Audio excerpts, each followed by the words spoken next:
What does all this mean? Sharon asked her daughter. With a nervous chuckle, Kate said, Trust me, you don't want to know.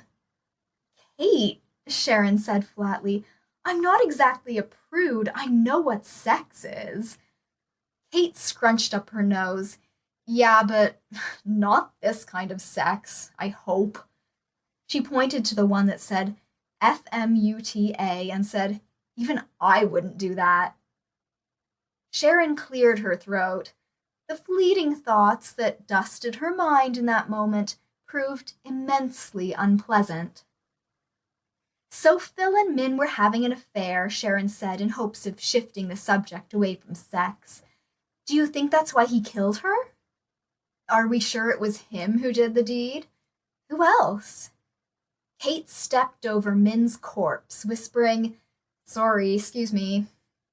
Sharon followed her daughter into the hall. Her assistant was the last person to leave, as far as we can tell. Kate stood at the door leading into the mailroom.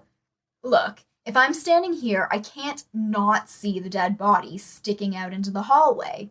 Even if Hildred didn't kill her boss, she still would have seen those legs on the floor. True. You think she'd have spotted her boss on the floor and just shrugged it off, then went into the mailroom to badmouth Min to the cleaning lady?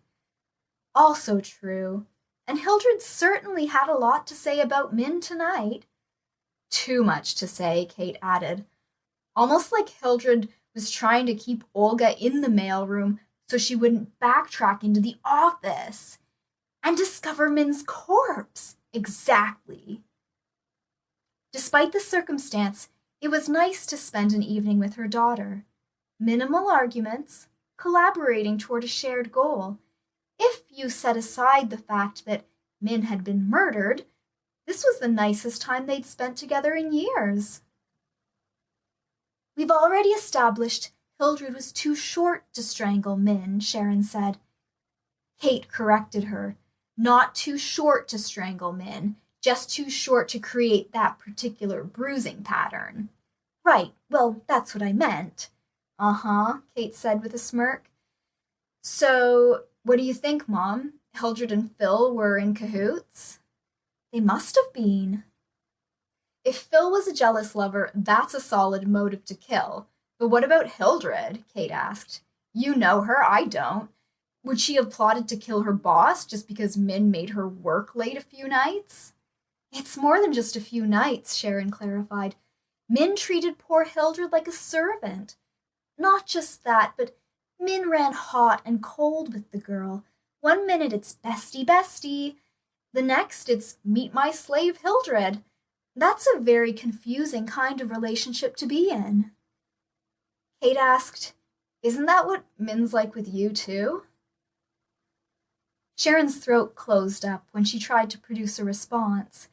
The sound that emerged was something of a choked sob, highly unexpected. Sorry, Kate said. I guess I can't talk about Min in the present tense anymore. That thought hadn't even crossed Sharon's mind. Min was larger than life. Even the dead body, well, Sharon half expected it to stand up and dust itself off and resume life as Min the Terrible.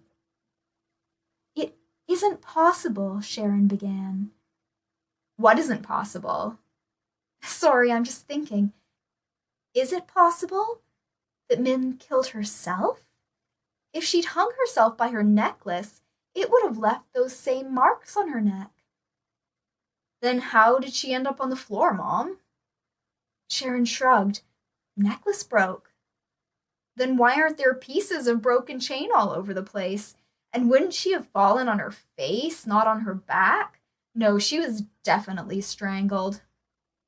Oh, that's right, Sharon said, taking a quick glance at the body she was desperately trying to ignore. Min's necklace is gone.